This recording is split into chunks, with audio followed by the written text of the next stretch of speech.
we can do better.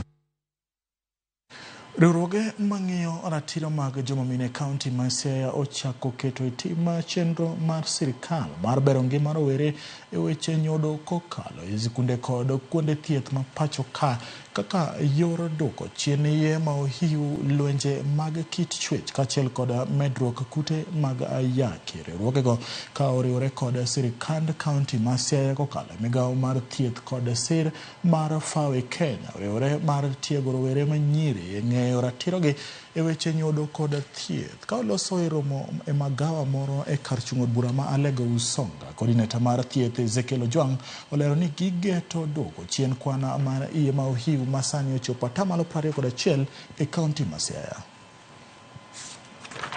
Apart from nyithindo matindo gi kata teenagers gi, wataget bende jonyuol gi kata caretakers magidak kodo mondo watem explain gi kata wakony gi kik ging'e kaka ginyalo geng'o mondo nyithindo gi kik yud iyegi. To be moseyudo to programs mwantie kodo i sirikal ma Siaya County temo mondo duok gi back to school mondo gidhi mbele kod sombgi mondo gichop mahitaji margi kaluwore kod somo ma gintie kodo.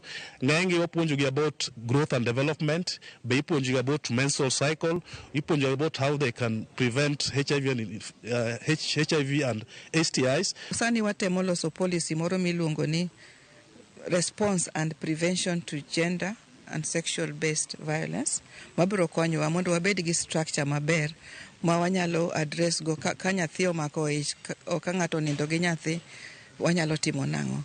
Nikech sani structure malong'o ema onge to everybody timo gima ginyalo timo e department margi.